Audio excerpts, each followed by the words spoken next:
नमस्कार एंड जय हिंद। मैं दीपक पांडे आप सभी का परीक्षा मंथन के ऑफिशियल यूट्यूब चैनल पे वेलकम एवं स्वागत करता हूं। पिछले क्लास में हम लोगों ने जो है संवैधानिक संस्थाओं के अंतर्गत या कॉन्स्टिट्यूशनल बॉडीज़ के अंतर्गत हम लोगों ने जो है इलेक्शन कमीशन के बारे में देखा। उसके बाद हम लोगों ने UPSC union public service commission, उसके बाद हम लोग स्टेट पब्लिक सर्विस कमीशन, उसके बाद हम लोगों ने ज्वाइंट पब्लिक सर्विस कमीशन, ये सारे टॉपिक्स हम लोगों ने क्या किया, बात किया। आज हम लोग जो है आप अगर आएंगे संवैधानिक संस्थाओं में तो दो इम्पॉर्टेंट टॉपिक हैं। दो इम्पॉर्टेंट टॉपिक के बारे में हम लोग क्या करेंगे, डिस्कस करेंगे। तो सबसे पहले केंद्र राज्य संबंध या relation between centre and state.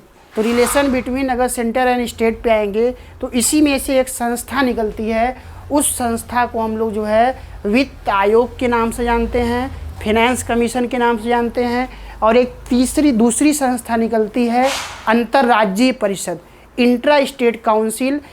और वह इंट्रा स्टेट काउंसिल जो है प्रशासनिक शक्तियों के अंतर्गत जो है उसको रखा जाता है। तो आइए जो है केंद्र राज्य संबंध का टॉपिक क्या करते हैं, स्टार्ट करते हैं। तो ये बेसिकली केंद्र राज्य संबंध हम लोग देख रहे हैं, लेकिन इसके अंतर्गत जो संस्थाएं हैं उन संस्थाओं के बारे में भी वित्त आयोग, फाइनेंस कमीशन और इंट्रा स्टेट काउंसिल या जो है अंतर्राज्यीय परिषद के बारे में हम लोग क्या करेंगे, चर्चा करेंगे। तो चलिए स्टार्ट करते हैं।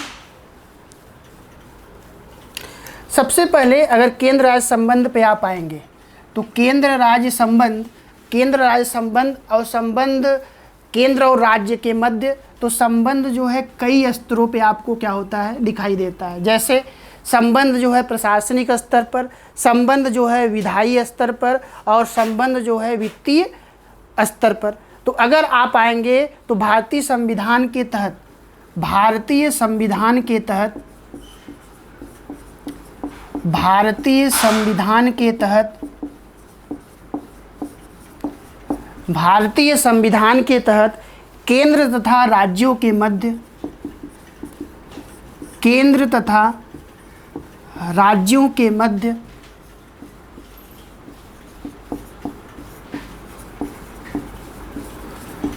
केंद्र तथा राज्यों के मध्य भारतीय संविधान के तहत केंद्र तथा राज्यों के मध्य शक्तियों का विभाजन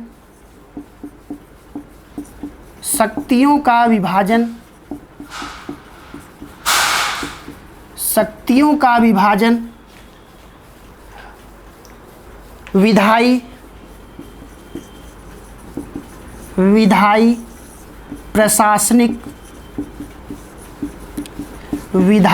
प्रशासनिक तथा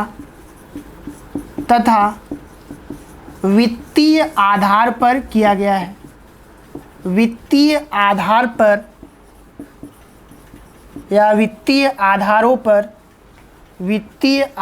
पर किया गया है। तो तीन प्रकार के जो है आधार आपको दिखाई देंगे, एक विधायी शक्तियाँ, प्रशासनिक शक्तियाँ और वित्तीय शक्तियाँ।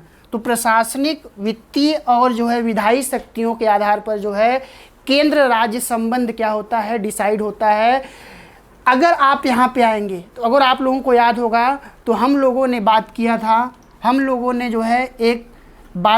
था एक टॉपिक के बारे में, संघात्मक व्यवस्था या जिसे फेडरल सिस्टम कहा जाता है। तो संघात्मक व्यवस्था या फेडरल सिस्टम का मतलब है शक्तियों का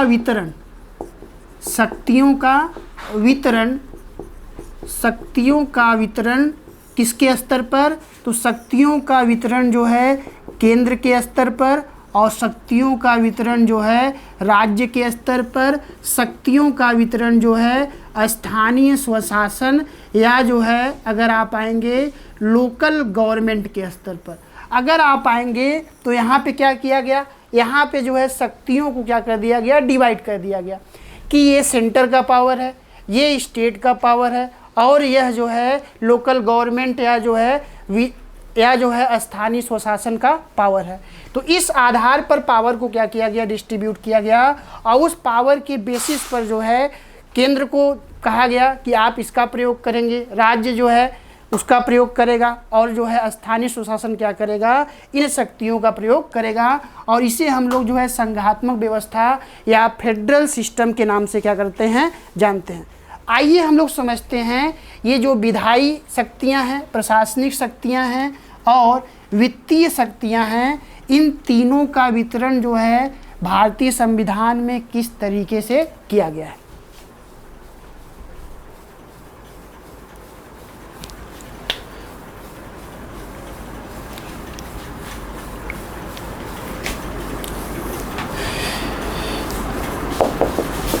केंद्र राज्य संबंध को तीन दृष्टिकोणों से समझा जा सकता है। तीन दृष्टिकोणों से समझा जा सकता है। तो कितने दृष्टिकोण हैं? तीन दृष्टिकोण। तीन दृष्टिकोणों से क्या किया जा सकता है, समझा जा सकता है। जिसमें पहला दृष्टिकोण अगर आप आएंगे या पहला संबंध आएंगे, तो जो पहला संबंध है वह संबंध है, उसे हम लोग जो है विधायी संबंध के नाम से जानते हैं। विधायी संबंध, विधायी संबंध। तो अगर विधायी संबंध में अगर आप आएंगे, भारतीय संविधान में अगर जो है रिलेशन केंद्र और राज्य के मध्य देखेंगे, तो इसके लिए जो आर्टिकल बताया गया है 245 अनुच्छेद 245 से लेकर अनुच्छेद 255। तो अनुच्छेद 245 से 255 तक जो है किसके बारे में बताया गया है, विधायी संबंधों के बारे में क्या किया गया है, बताया गया है। केंद्र और राज्य के मध्य विधायी संबंधों के बारे में बताया गया है। और यह विधायी संबंध जो है कौन से भाग में रखा गया है, तो इसे भाग 11 के अंतर्गत रखा गया है। भाग 11 के अंतर्गत या पार्ट 11 के अंतर्गत जो है अनुच्छेद 245 से 255 केंद्र और राज्य के मध्य जो है विधायी संबंध के बारे में क्या करता है, बताता है। अब आइए देखते हैं हम लोग प्रशासनिक संबंध।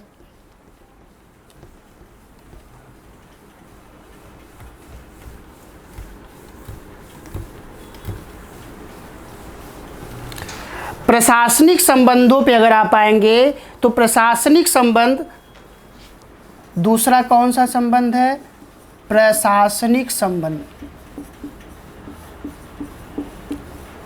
प्रशासनिक संबंध। और प्रशासनिक संबंध के बारे में भी जो है भारतीय संविधान के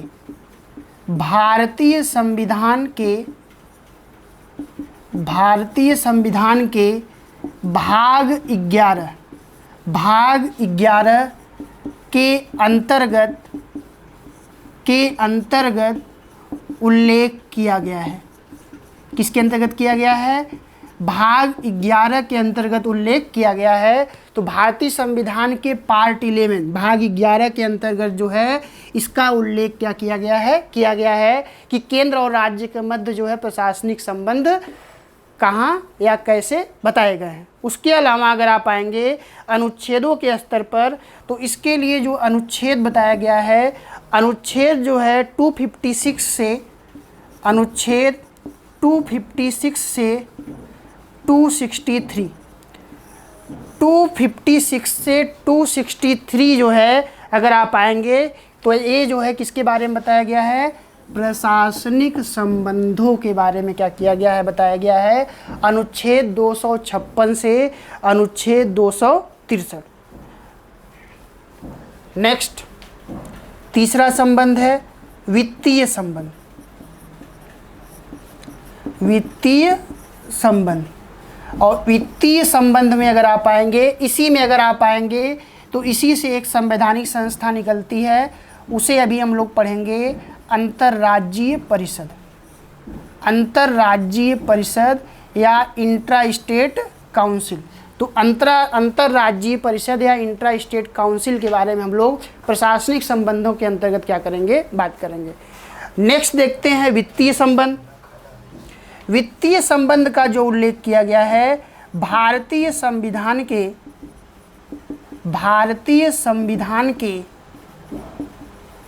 भाग 12 के अंतर्गत, भारतीय संविधान के भाग 12 के अंतर्गत उल्लेख किया गया है,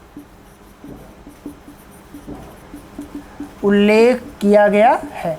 तो पार्ट 12 भारतीय संविधान में आएंगे तो पार्ट 12 के अंतर्गत जो है किसका उल्लेख किया गया है, तो यह वित्तीय संबंधों के बारे में केंद्र और राज्य के मध्य इसका उल्लेख किया गया है। इसके लिए आर्टिकल आएंगे तो इसके लिए जो अनुच्छेद है, अनुच्छेदों का जो विस्तार है, अनुच्छेद 268 से अनुच्छेद 281। तो अनुच्छेद 268 से 281 तक वित्तीय संबंध के बारे में बताया गया है। और अगर आप यहाँ पे आएंगे तो इसी से एक संस्था निकलती है जिसे हम लोग जो है वित्त आयोग के नाम से जानते हैं। किसके नाम से जानते हैं? वित्त आयोग के नाम से या फाइनेंस कमीशन के नाम से जानते हैं। तो दो संस्थाएं हम लोग देखेंगे, एक जो है अंतर्राज्यीय परिषद इंट्रा स्टेट काउंसिल और दूसरा जो है वित्त आयोग या फाइनेंस कमीशन। नोट कर लीजिएगा, फिर हम लोग आगे चलते हैं।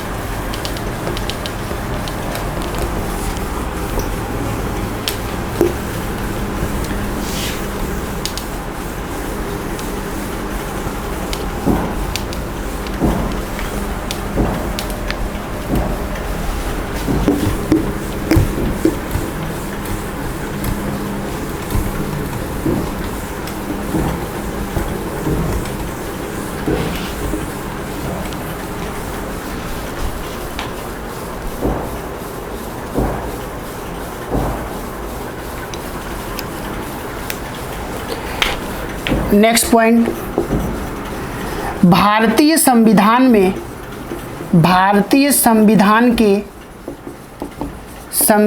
के 7वीं अनुसूची में 7वीं अनुसूची में अनुसूची 7 या 7वीं अनुसूची में भारतीय संविधान के 7वीं अनुसूची में केंद्र तथा राज्य के शक्तियों के विभाजन के बारे में बताया गया है। विभाजन के बारे में बताया गया है।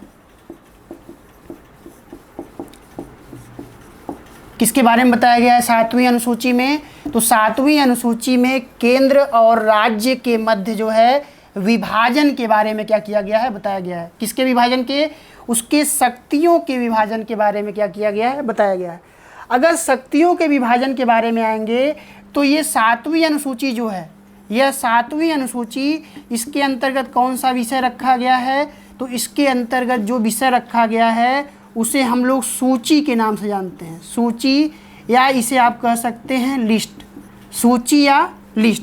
तो सूची के अंतर्गत क्या किया गया है, इसको रखा गया है। लिस्ट के अंतर्गत क्या किया गया है, रखा गया है। उसके अलावा अगर आप इस सूची या लिस्ट पे आएंगे तो यह सूची जो है 3 प्रकार की सूची के बारे में बताया गया है। कितने प्रकार की? 3 प्रकार की सूची के बारे में बताया गया है। और इन सूचियों के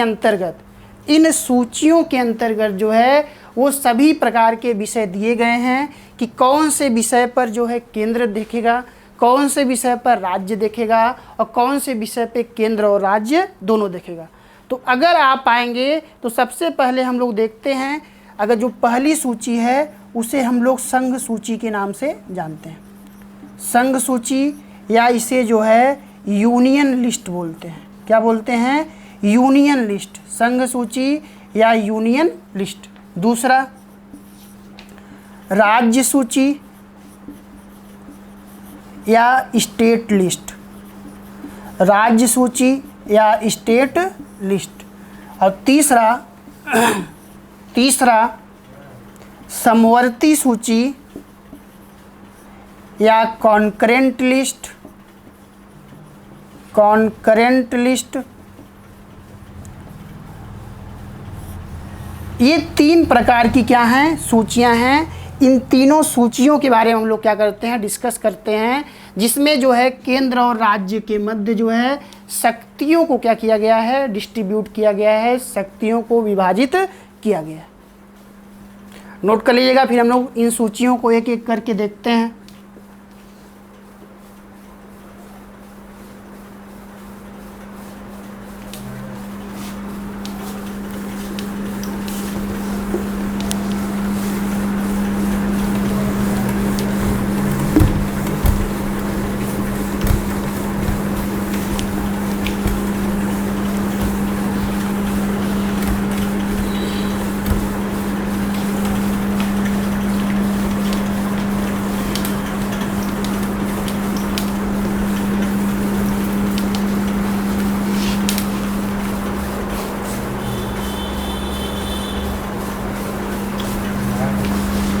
सबसे पहले आइए देखते हैं संघ सूची,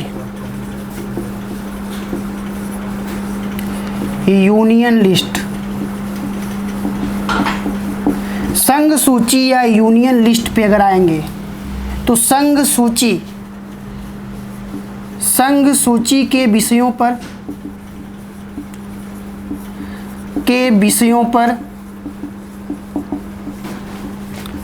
कानून बनाने का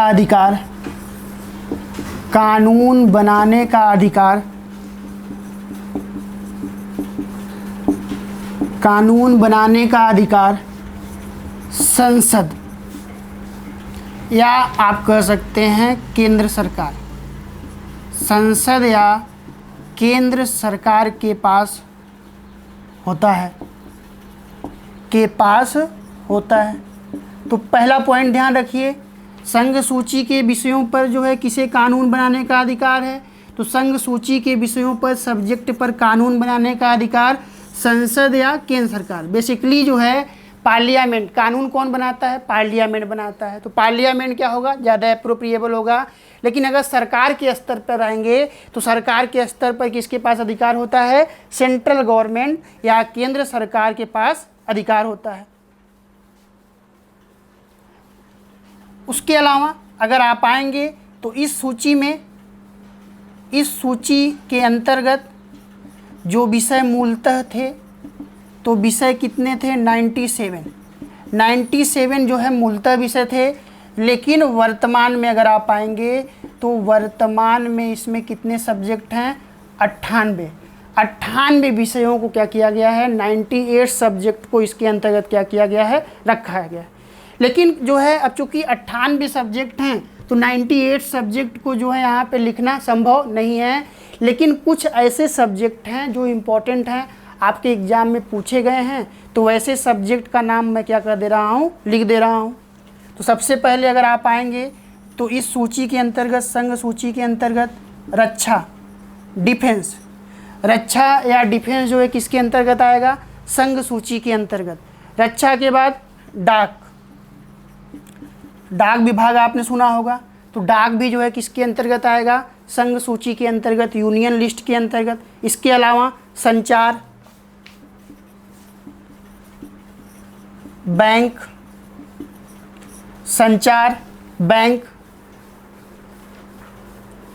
विदेशी मामले,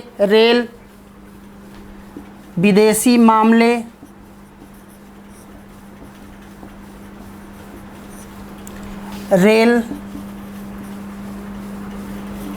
और वायु परिवहन,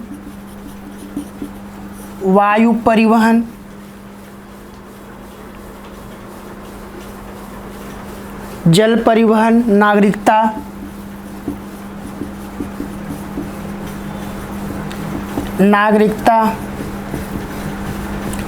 ETC। तो ये सारे सब्जेक्ट अगर आप आएंगे तो ये सारे सब्जेक्ट जो है किसके अंतर्गत रखे गए हैं, यूनियन लिस्ट के अंतर्गत या संघ सूची के अंतर्गत क्या किए गए हैं, शामिल किए गए हैं। इस बात को आपको क्या करना है, ध्यान में। रक्षा हो गया, तो आप देखते होंगे रक्षा से संबंधित जो कानून बनाना है संसद ही बनाती है, पार्लियामेंट बनाती है। डाक हो गया, डाक से संबंधित जो कानून होता है उसी के द्वारा। संचार, कम्युनिकेशन, अगर आप आएंगे तो संचार से संबंधित, बैंकों से संबंधित, विदेशी मामले अगर आप आएंगे तो वो चाहे जो है भारतीय कोई जो है विदेशों में रह रहा हो, उसके जो है सिक्योरिटी के लिए, उसकी सुरक्षा के लिए जो भी कार्य होता है सेंट्रल गवर्नमेंट के द्वारा किया जाता है। या जो है विदेशी मामलों में अगर आप आएंगे, चाहे व्यापार हुआ दो देशों के मध्य, तो वैसे व्यापार को भी रेगुलेट करने की जिम्मेदारी जो है सेंट्रल गवर्नमेंट के पास होता है। रेल हो गया, वायु परिवहन हो गया, जल परिवहन हो गया, ये सारे मुद्दे जो है किसके अंतर्गत आते हैं? तो यह जो है अगर आप आएंगे तो यह किसके अंतर्गत आता है? संघ सूची के अंतर्गत। लेकिन कुछ ऐसे परिवहन हैं जैसे स्टेट स्तर पर, जैसे उत्तर प्रदेश परिवहन, बिहार परिवहन निगम, तो ये अगर आप आएंगे तो यह यहाँ पे नहीं आएगा। लेकिन रेल और वायु परिवहन, जल परिवहन, ये सभी जो है परिवहन किसके अंतर्गत आते हैं? संघ सूची के अंतर्गत आते हैं। इसको आपको क्या करना है? ध्यान में रखना है। इसके अलावा जितने भी इसमें सब्जेक्ट आएंगे वो सभी सब्जेक्ट जो है उन सभी सब्जेक्टों पर, उन सभी विषयों पर कानून बनाने का अधिकार संसद या किसके पास है? सरकार के स्तर पर, केंद्र सरकार। तो ये इम्पोर्टेंट है। कभी कभी क्या कर देता है, पूछ देता है कि कौन से मामले जो है कौन से सूची के अंतर्गत शामिल किए गए हैं, तो इसको आप क्या करना है? नोट डाउन कर लेना है।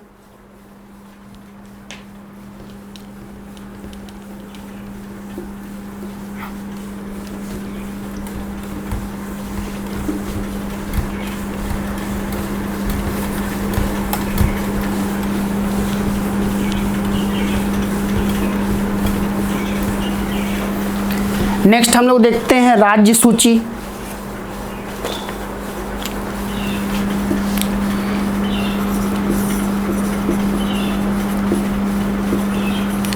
राज्य सूची या स्टेट लिस्ट। राज्य सूची या स्टेट लिस्ट पे अगर आप आएंगे तो राज्य सूची या स्टेट लिस्ट के अंतर्गत, राज्य सूची या स्टेट लिस्ट राज्य सूची के विषयों पर, सूची के विषयों पर कानून बनाने का अधिकार, कानून बनाने का अधिकार राज्य विधानमंडल, राज्य विधानमंडल या राज्य सरकार के पास होता है। तो इस प्रकार अगर आप आएंगे तो अधिकार किसके पास होता है? राज्य विधानमंडल या राज्य सरकार के पास राज्य सूची के विषयों पर कानून बनाने का अधिकार होता है। उसके अलावा अगर आप आएंगे तो इस सूची के अंतर्गत, इस सूची के अंतर्गत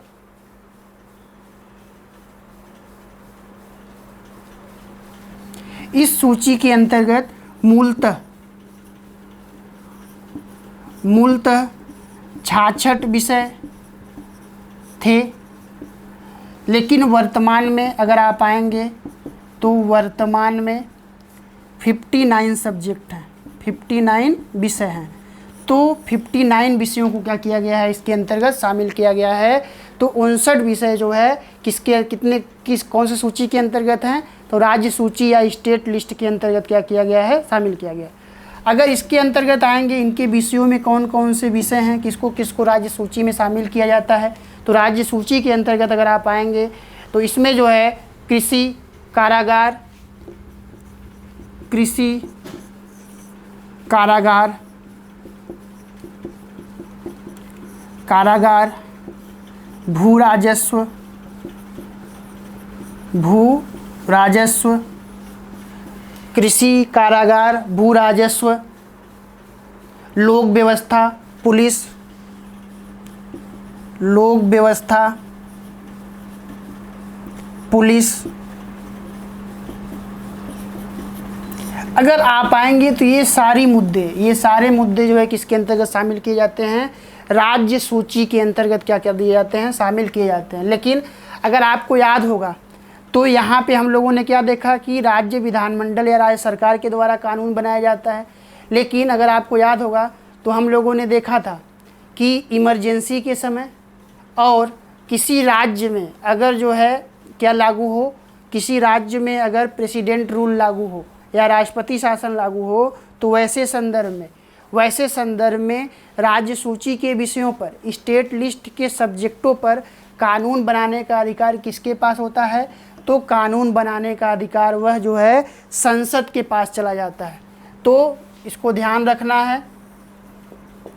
आपातकाल के समय, आपातकाल के समय राज्य सूची के विषयों पर, राज्य सूची के विषयों पर कानून बनाने का अधिकार, कानून बनाने का अधिकार संसद के पास होता है।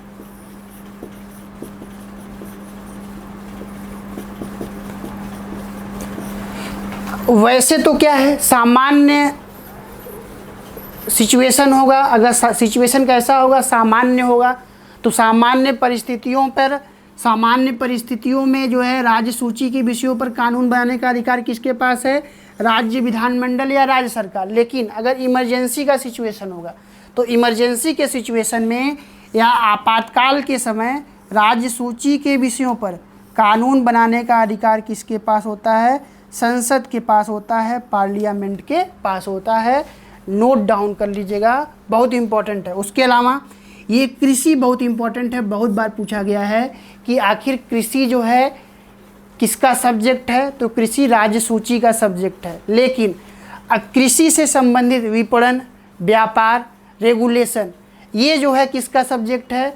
तो यह जो है कॉन्करेंट लिस्ट का है। कॉन्करेंट लिस्ट या समवर्ती सूची के अंतर्गत उसको शामिल किया जाता है। और अगर आप देखे होंगे, न्यूज़पेपर पढ़ते होंगे, तो अभी पिछले कुछ महीनों से जो है आप देखे होंगे कि जो है किसान आंदोलन जो चल रहा था, भारत सरकार के द्वारा जो 3 एग्रीकल्चर एक्ट बनाए गए, उन एक्ट को लेके जो है विवाद जो चल रहा था। तो अगर आप यहाँ पे आएंगे, तो अगर वह मुद्दा राज्य सूची के अंतर्गत, कृषि के अंतर्गत शामिल होता, तो कानून बनाने का अधिकार कृषि पर किसको होता? राज्य सरकार को होता। लेकिन केंद्र सरकार ने जो कानून बनाया था कृषि से संबंधित, उसके विपणन, व्यापार या जो है रेगुलेशन से संबंधित, तो वह जो है कॉन्करेंट लिस्ट के अंतर्गत बनाया गया था, समवर्ती सूची के अंतर्गत बनाया गया था। तो समवर्ती सूची के अंतर्गत या समवर्ती सूची के अंतर्गत जो भी विषय होते हैं, उन विषयों पर कानून बनाने का अधिकार केंद्र और राज्य को इक्वली होता है। लेकिन केंद्र को ज़्यादा पावर प्राप्त होता है राज्यों की तुलना में। नोट कर लीजिएगा, फिर हम लोग आगे चलते हैं।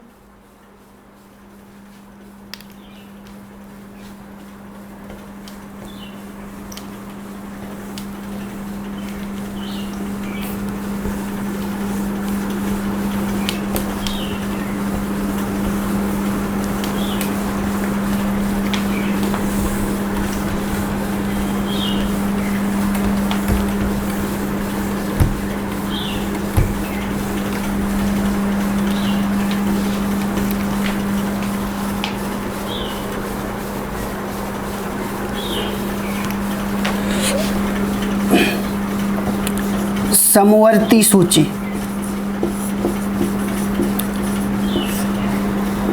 या कॉन्करेंट लिस्ट,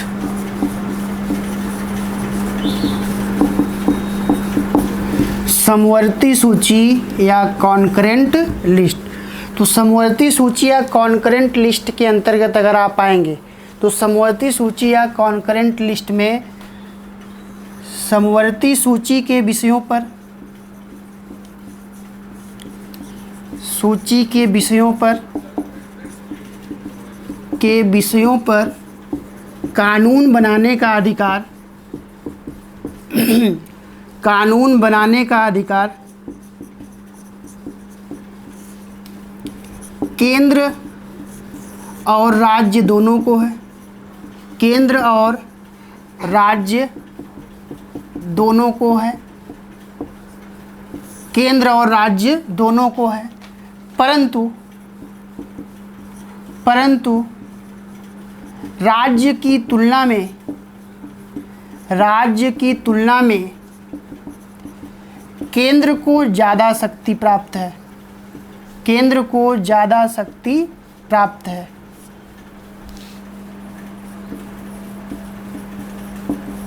राज्य की तुलना में केंद्र को क्या है, ज़्यादा शक्तियाँ प्राप्त हैं। उसके अलावा एक समवर्ती सूची से बहुत इंपॉर्टेंट क्वेश्चन बहुत बार पूछा गया है और अक्सर पूछ देता है कि समवर्ती सूची को, कॉन्करेंट लिस्ट को कहाँ से लिया गया है या भारतीय संविधान में इसे कहाँ से लिया गया है। तो समवर्ती सूची या कॉन्करेंट लिस्ट को भारतीय संविधान में ऑस्ट्रेलिया के संविधान से लिया गया। ऑस्ट्रेलिया के संविधान से शामिल किया गया। किसके संविधान से शामिल किया गया? ऑस्ट्रेलिया के संविधान से जो है इसे उधार लिया गया और भारतीय संविधान में समवर्ती सूची को क्या कर दिया गया, शामिल कर दिया गया। उसके अलावा अगर आप विषयों पे आएंगे तो समवर्ती सूची के अंतर्गत जो विषय हैं, समवर्ती सूची के अंतर्गत जो विषय हैं, सब्जेक्ट हैं, तो विषय जो पहले था कितना था, 47, लेकिन मूलतः कितना था, 47। लेकिन वर्तमान में अगर आप आएंगे तो वर्तमान में इसके अंतर्गत जो है 52 विषय या 52 विषयों को क्या किया गया है, रखा गया है। 52 सब्जेक्ट को या 52 विषयों को इसके अंतर्गत क्या किया गया है, रखा गया है समवर्ती सूची के अंतर्गत। इन 52 विषयों पर कानून बनाने का अधिकार केंद्र और राज्य दोनों को है। इसको जान में क्या करना है, आपको ध्यान में रखना है। उसके अलावा कौन कौन से विषय हैं नोट कर लीजिएगा, जिसमें जैसे अगर आप आएंगे जनसंख्या नियंत्रण, जनसंख्या नियंत्रण,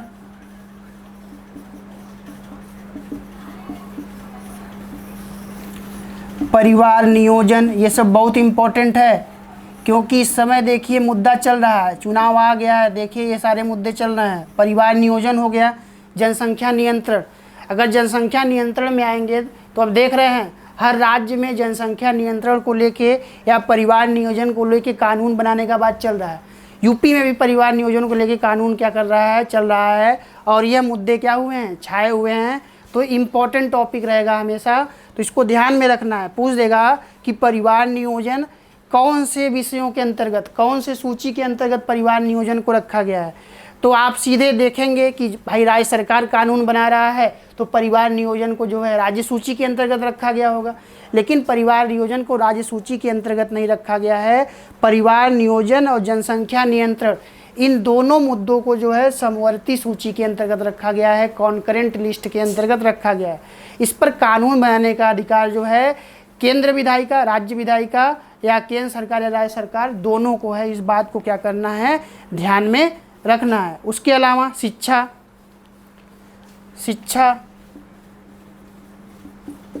एजुकेशन, उसके अलावा सामाजिक आर्थिक आयोजन, सामाजिक आर्थिक आयोजन या सामाजिक आर्थिक नियोजन। तो सामाजिक आर्थिक, सोशल एंड इकोनॉमिक प्लानिंग, यह भी जो है किसके अंतर्गत रखा गया है, समवर्ती सूची के अंतर्गत। शिक्षा, एजुकेशन भी जो है समवर्ती सूची के अंतर्गत रखा गया है। इसको आपको क्या करना है, ध्यान में रखना है, बहुत इम्पॉर्टेंट है क्योंकि ये पूछ देता है और इस समय जो है ये ट्रेंड में भी बना है। इसको ध्यान में रखना है क्योंकि ये चुनाव की वजह से बहुत चर्चा में है। इसको जो है इम्पोर्टेंट है, क्वेश्चन जो है पूछा जा सकता है। आगे चलते हैं हम लोग।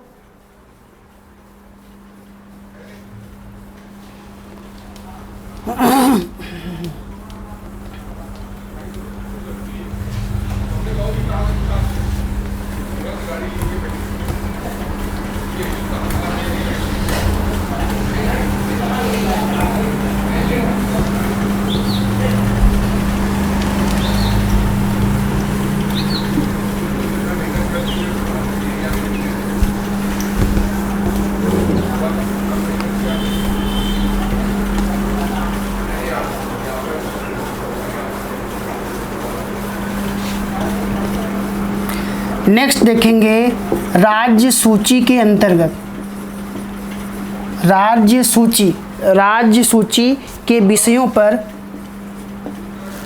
राज्य सूची के विषयों पर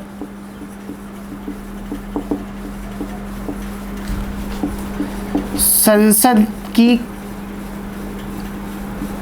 का कानून बनाने की शक्ति, कानून बनाने की शक्ति।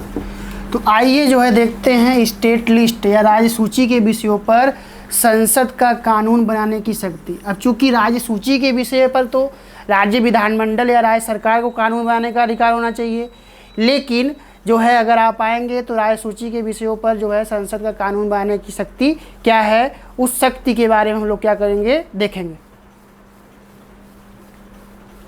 इसमें अगर आप आएंगे तो हम लोग 2 आर्टिकल के बारे में, 2 अनुच्छेद के बारे में क्या करेंगे, देखेंगे। दोनों बहुत इंपॉर्टेंट है, 249 और अनुच्छेद 250, 249 एंड 250। तो आइए देखते हैं सबसे पहले अनुच्छेद 249। अगर अनुच्छेद 249 पे आएंगे तो इसको हम लोगों ने पहले पढ़ा है, पहले जो है पढ़ा है, कहाँ पे पढ़ा है मैं ये भी बता देता हूँ। जब हम लोगों ने राज्यसभा पढ़ा था, राज्यसभा का टॉपिक, तो राज्यसभा का विशेषाधिकार, राज्यसभा का विशेषाधिकार हम लोगों ने क्या किया था, देखा था। तो राज्यसभा के विशेषाधिकार के अंतर्गत आर्टिकल 249 के बारे में हम लोगों ने डिस्कस किया था। चलिए आइए देख लेते हैं 249 में क्या बताया गया है। 249 में यह बताया गया है कि राज्यसभा राष्ट्रीय हित के लिए राष्ट्रीय हित के लिए राज्य सूची के विषयों पर कानून बनाने के लिए संसद के समक्ष पहल कर सकती है। पहल तो बेसिकली कहने का मतलब पहल कौन करेगा, तो पहल जो है राज्यसभा करेगा। लोकसभा के पास अधिकार नहीं है। आर्टिकल 249 के अंतर्गत किसके पास पहल करने का अधिकार है, शुरुआत करने का अधिकार किसके पास है, तो वह अधिकार है राज्यसभा के पास। पहल कर सकता है, और पहल कर सकता है अगर इस पर जो है कानून बनाना है, तो कानून बनाने के लिए राज्यसभा को उपस्थित एवं मत देने वाले सदस्यों का 2/3 बहुमत। तो राज्यसभा में क्या करना है, उसको उपस्थित एवं मत देने वाले सदस्यों के 2/3 बहुमत, या इसे बोल सकते हैं विशेष बहुमत। तो अगर जो है 2/3 बहुमत या विशेष बहुमत से जो है राज्यसभा पास कर देगा, तो फिर कहाँ जाएगा, ये लोकसभा के पास। और राज्यसभा पास करेगा, फिर लोकसभा पास कर देगा, और जब लोकसभा यहाँ से जो है ये पास होने के बाद कहाँ जाएगा, ये लोकसभा के पास जाएगा, और जब लोकसभा के पास जाएगा, तो लोकसभा के पास जाने के बाद यह जो है राष्ट्रपति के पास जाएगा, और राष्ट्रपति जिस दिन हस्ताक्षर करेगा यह एक कानून बन जाएगा। क्या बन जाएगा, यह जो है एक कानून का रूप ले लेगा। तो इस प्रकार अगर आप आएंगे तो राज्य सूची के विषयों पर संसद का कानून बनाने की शक्ति आर्टिकल 249 के अंतर्गत क्या करी गई है, बताई गई है। नोट कर लीजिएगा। नेक्स्ट हम लोग देखते हैं आर्टिकल 250 अनुच्छेद 250, जिसको हम लोगों ने अभी डिस्कस किया।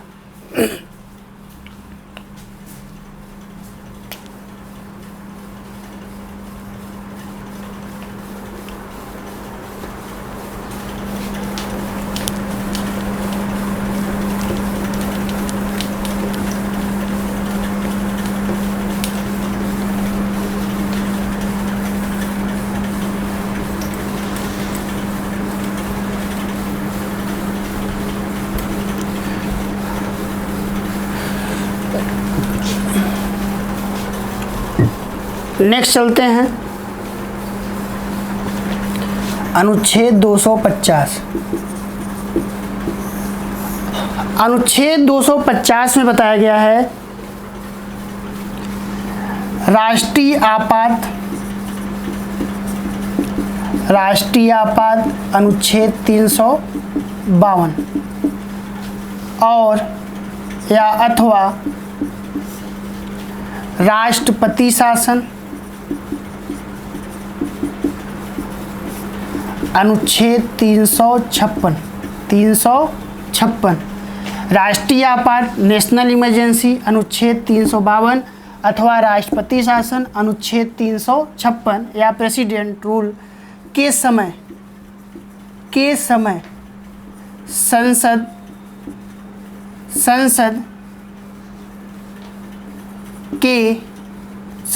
का राज्य सूची के विषयों पर कानून बनाने का अधिकार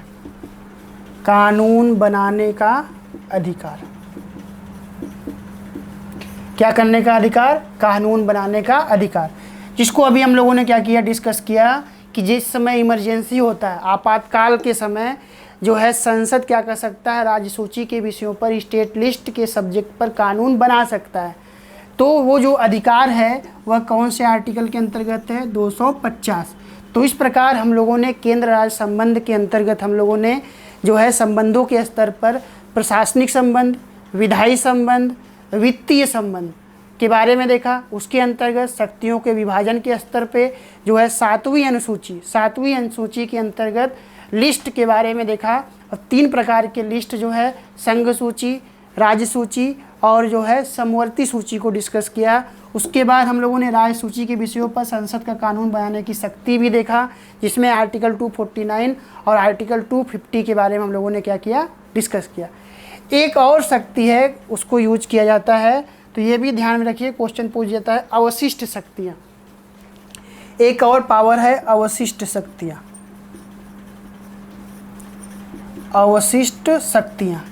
या इसे बोलते हैं रेसिडुअल पावर। अवशिष्ट शक्तियाँ या रेसिडुअल पावर पे अगर आप आएंगे तो सबसे पहले अवशिष्ट शक्तियाँ किस में शामिल होती हैं? तो केंद्र सरकार। तो अवशिष्ट शक्तियों के अंतर्गत जो है यह जो है किसके अंतर्गत शामिल होता है? इस पर अधिकार किसका होता है? कौन कानून बनवा सकता है? तो संसद या केंद्र सरकार। इसके अंतर्गत वैसे विषयों को शामिल किया जाता है, ऐसे विषयों को शामिल किया जाता है जो पहले से जो है सोसाइटी में नहीं रहे हो। जैसे R&D, रिसर्च एंड डेवलपमेंट, जैसे अंतरिक्ष डेवलपमेंट, जैसे अगर आप आएंगे तो क्राइम, साइबर क्राइम। तो साइबर क्राइम क्या 1950 में था? साइबर क्राइम उस समय 1950 में नहीं था। तो बेसिकली अवशिष्ट शक्तियों के अंतर्गत वैसे सब्जेक्ट को रखने की बात की गई जो सोसाइटी में नए जो है चुनौतियां जब सरकार के समक्ष आती रहेंगी, तो वैसे चुनौतियों के लिए कानून बनाने संबंधी जो भी मुद्दे होंगे वह जो है उन विषयों को अवशिष्ट शक्तियों के अंतर्गत क्या किया जाएगा, रखा जाएगा। ये अवशिष्ट शक्तियाँ रेसिडुअल पावर केंद्र सरकार या जो है इस पे जो है किस में निहित होती हैं? पार्लियामेंट में निहित होती हैं। इसको क्या करना है, आपको ध्यान में रखना है, क्वेश्चन पूछा जा चुका है। वैसे शक्तियाँ जो है 3 ही हैं, संघ सूची, राज्य सूची और समवर्ती सूची। नोट कर लीजिएगा, फिर आगे हम लोग चलते हैं।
अब हम लोग बात करेंगे वित्त आयोग के बारे में। वित्त आयोग या फाइनेंस कमीशन, वित्त आयोग या फाइनेंस कमीशन। वित्त आयोग या फाइनेंस कमीशन पे अगर आप आएंगे तो वित्त आयोग या फाइनेंस कमीशन के बारे में हम लोग क्या करेंगे, डिस्कस करेंगे।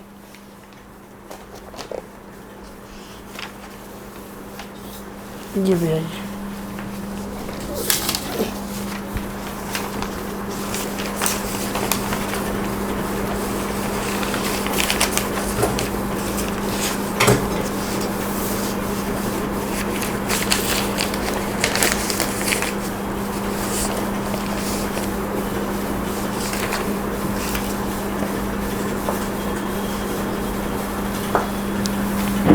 वित्त आयोग या फाइनेंस कमीशन। तो वित्त आयोग या फाइनेंस कमीशन पे अगर आप आएंगे, सबसे पहले हम लोग देखेंगे इसकी संरचना। क्या देखेंगे, संरचना। संरचना के बाद हम लोग देखेंगे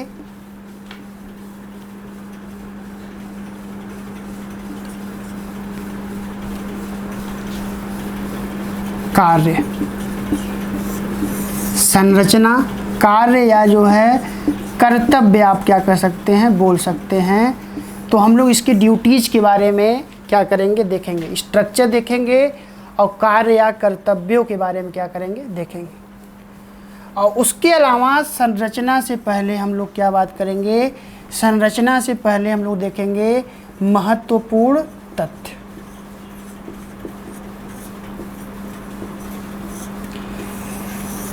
तो क्या देखेंगे, महत्वपूर्ण तथ्य। तो वित्त आयोग फाइनेंस कमीशन संबंधित इम्पोर्टेंट फैक्ट देखेंगे, स्ट्रक्चर देखेंगे और उसके बाद जो है कार्य या कर्तव्यों के बारे में हम लोग क्या करेंगे, बात करेंगे। तो चलिए स्टार्ट करते हैं। वित्त आयोग से संबंधित इम्पोर्टेंट फैक्ट को करेंगे हम लोग, स्टार्ट करेंगे।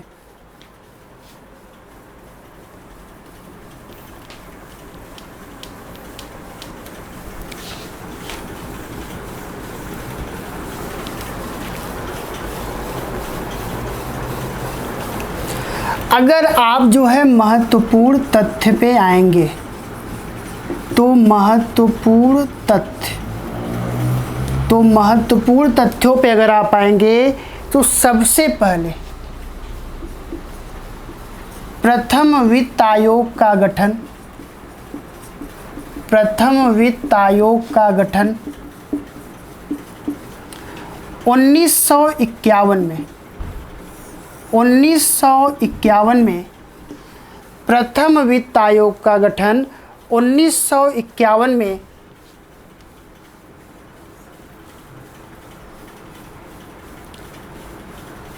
किया गया, 1951 में किया गया।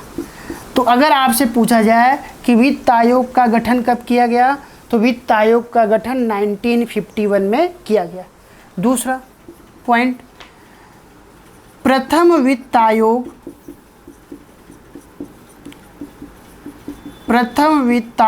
के अध्यक्ष केसी नियोगी थे। बहुत इंपॉर्टेंट है, बहुत पूछा जाता है। तो प्रथम वित्त आयोग के अध्यक्ष कौन हुए, केसी नियोगी थे। और जिनका जो कार्यकाल था या प्रथम वित्त आयोग का जो टर्म था वह जो है 1952 से 1957। तो 1952 से 1957 के लिए जो है प्रथम वित्त आयोग बनाया गया। और उस प्रथम वित्त आयोग के अध्यक्ष कौन हुए, केसी नियोगी उस प्रथम वित्त आयोग के क्या हुए, अध्यक्ष हुए। उसके बाद अगर आप आएंगे तो हम लोग आते हैं पाँचवें वित्त आयोग पर। पाँचवा देखिए, अब तक अगर आप आएंगे तो 15 वित्त आयोग का गठन किया जा चुका है। और यहाँ से क्वेश्चन क्या कर देता है, पूछ देता है। जैसे आपसे क्वेश्चन पूछ देगा कि प्रथम वित्त आयोग के अध्यक्ष कौन थे, तो केसी नियोगी बहुत बार पूछा गया है। उसके अलावा जो इससे क्वेश्चन बनता है, क्वेश्चन ये बनता है कि एक तरफ अध्यक्ष दे देगा और दूसरी तरफ लिख देगा प्रथम, तृतीय, चतुर्थ, पंचम। तो इसमें मैच करने के लिए बोलेगा कि मैचिंग करें कि प्रथम के अध्यक्ष कौन थे, पाँचवें के कौन थे, छठे के कौन थे, 10वें के कौन थे, 11वें के कौन थे। तो इससे आपसे क्वेश्चन क्या कर देता है, पूछ देता है। इसको आपको क्या करना है, ध्यान में रखना है। तो चलिए हम लोग क्या करते हैं, स्टार्ट करते हैं। तो अगर प्रथम वित्त आयोग पे आएंगे तो प्रथम वित्त आयोग का कार्यकाल 1952 से 1957, अध्यक्ष कौन थे, केसी नियोगी थे। उसके अलावा नेक्स्ट पॉइंट पे अगर आप आएंगे तो नेक्स्ट पॉइंट पे अगर आप आएंगे तो अब हम लोग क्या करेंगे, इसके 10वें से देखेंगे। 10वें वित्त आयोग, 11वें, 12वें, 13वें, 14वें और 15वें, क्योंकि यहाँ से आपसे क्वेश्चन क्या कर दिया जाता है, पूछ दिया जाता है। तो अगर आप जो है 10वें वित्त आयोग पे आएंगे तो 10वें वित्त आयोग का जो कार्यकाल था, 10वें वित्त आयोग या फिनेंस कमीशन, तो 10वें वित्त आयोग का कार्यकाल 1995 से 2000, 1995 से कौन कितना था, 2000 तक था। और 10वें वित्त आयोग के अध्यक्ष कौन थे, तो 10वें वित्त आयोग के अध्यक्ष थे केसी पंत। कौन हुए, केसी पंत। तो पंत महोदय जो है 10वें वित्त आयोग के क्या हुए, अध्यक्ष हुए। 11वें वित्त आयोग में अगर आप आएंगे तो 11वां वित्त आयोग या 11वें फिनेंस कमीशन का जो समय था 2000 से लेकर 2005 तक, 2000 से 2005 तक, और उसके अध्यक्ष हुए professor A.M. Khusro. Professor A.M. Khusro, professor A.M. Khusro. उसके बाद 12वें फिनेंस कमीशन या 12वें वित्त आयोग पे अगर आप आएंगे तो 12वें वित्त आयोग के जो अध्यक्ष हुए सी रंगराजन। 12वें फिनेंस कमीशन का जो कार्यकाल था 2005 से 2010 और 2005 से 2000, और ये इनका जो अध्यक्ष थे डॉक्टर सी रंगराजन।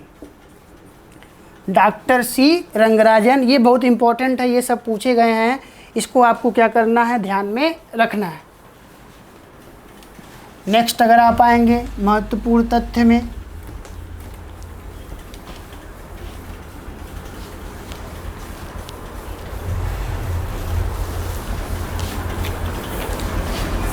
तेरहवें वित्त आयोग या 13वें फिनेंस कमीशन या 13वें वित्त आयोग में अगर आप आएंगे तो 13वें वित्त आयोग के जो अध्यक्ष हुए डॉक्टर विजय एल केलकर। 2010 से 2015 डॉक्टर विजय एल केलकर। तो केलकर महोदय जो है 13वें वित्त आयोग या जो है 13th फिनेंस कमीशन के क्या हुए, अध्यक्ष हुए, और उनका जो समय था 2010 से 2015। 14वें वित्त आयोग, 14वां फिनेंस कमीशन का जो समय था 2015 से 2020, 2015 से 2020, और इसके हुए वाई.वी. रेड्डी। वाई.वी. रेड्डी।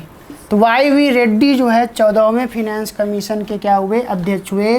और अगर 15वें फिनेंस कमीशन के बारे में आप आएंगे तो इसका कार्यकाल 2020 से 2025।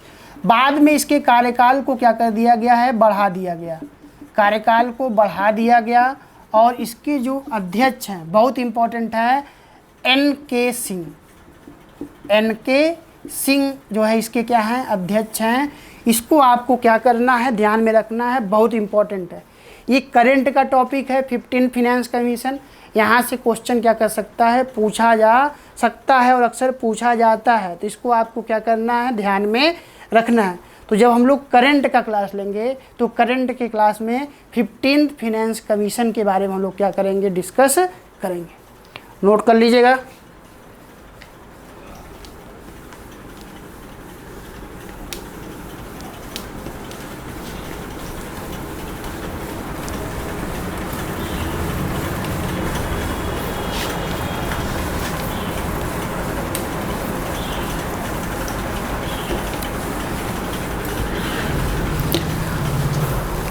अभी तक हम लोगों ने जो है इसके अध्यक्ष के बारे में और नंबर ऑफ फाइनेंस कमीशन के बारे में हम लोगों ने क्या किया, डिस्कस किया।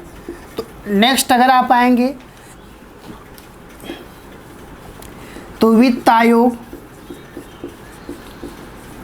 आयोग एक संवैधानिक संस्था है, एक संवैधानिक संस्था है। तो कैसी संस्था है, संवैधानिक संस्था है, कॉन्स्टिट्यूशनल बॉडी है। उसके अलावा नेक्स्ट वित्त आयोग का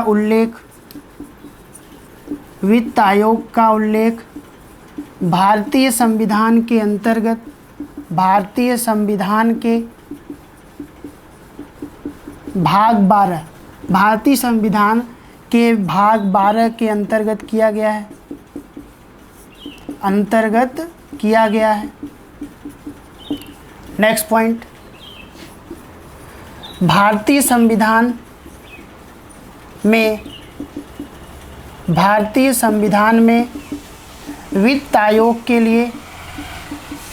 वित्त आयोग या फाइनेंस कमीशन के लिए अनुच्छेद 280 आर्टिकल 280 बनाया गया है, 280 बनाया गया है, नोट कर लीजिएगा।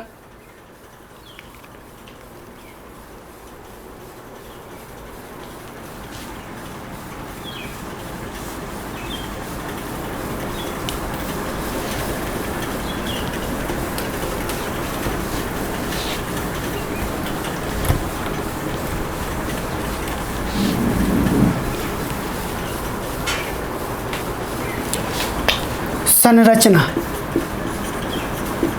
या स्ट्रक्चर, संरचना पे अगर आप आएंगे तो संरचना में इसमें एक अध्यक्ष होता है, एक अध्यक्ष प्लस 4 अन्य सदस्य होते हैं, एक अध्यक्ष प्लस 4 अन्य सदस्य होते हैं, एक अध्यक्ष प्लस 4 अन्य सदस्य। इनकी नियुक्ति राष्ट्रपति के द्वारा की जाती है। नियुक्त किसके द्वारा की जाती है, राष्ट्रपति के द्वारा जो है इनकी नियुक्त की जाती है। उसके अलावा इनका कार्यकाल अगर आप आएंगे तो कार्यकाल अगर आप आएंगे या टर्म पे आएंगे तो इनका कार्यकाल जो है 5 वर्षों के लिए होता है। कितने वर्षों के लिए, 5 वर्षों के लिए या 5 ईयर के लिए इनका जो है कार्यकाल होता है, नोट कर लीजिएगा।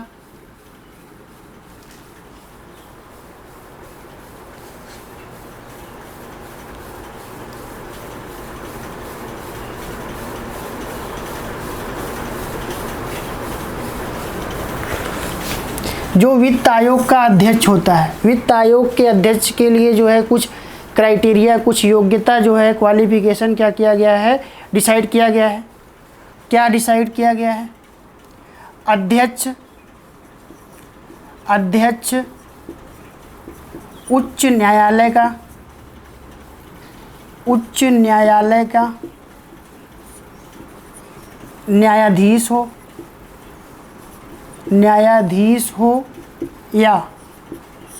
न्यायाधीश हो या उसके समकक्ष हो,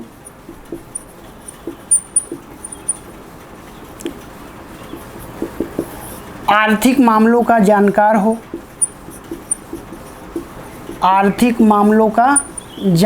हो, तो ये सारी चीज़ें जो हैं उसके एलिजिबिलिटी के लिए जो है क्या की गई हैं, बताई गई हैं कि या तो उच्च न्यायालय का न्यायाधीश हो या उसके समकक्ष हो, या जो है वो आर्थिक मामले का क्या हो, जानकार हो, वित्त मामलों का उसको क्या हो, जानकारी हो, करों का जानकारी हो। ये सारी बातें उसके लिए जो है एलिजिबिलिटी के रूप में क्या करी गई है, बताई गई है।